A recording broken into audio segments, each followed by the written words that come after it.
Stuttering has many byproducts out there. If you have a speech block, you might have a problem with exhalation or inhalation, right?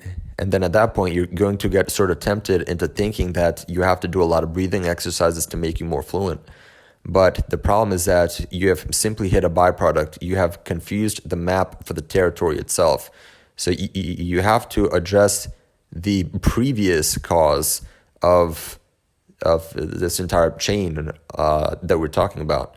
Okay, so instead of fixing the breathing, instead focus on the heart block so that the breathing is able to naturally be fixed. That is how it's done. I've read many paragraphs out loud where I hadn't even focused on my exhalation at all because I know that I don't need to focus on the exhalation itself in order to speak better. Okay, so that's why you have to adjust the cause itself. And of course, the cause is that the brain needs an easier time to process the words.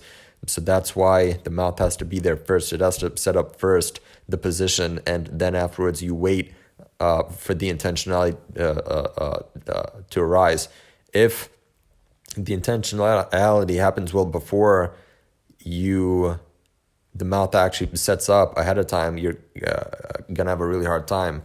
Okay, so that's exactly why you have to wait until you have a much stronger position for the mouth to actually be to where it has to be first, and then afterwards have the intent on speaking. Because again, if the intent on speaking happens well before the mouth is even inside a position, it means you can't even move your mouth, right? Except if you can actually move your mouth, then you can't even speak, right? So you have to understand how like the brain, it needs to process only one thing at once. It has to process the mouth moving first, and then it has to process the intentionality. It can't process both at the same time. And if it actually processes the intentionality first, that's even worse, right? Since that's a hard block.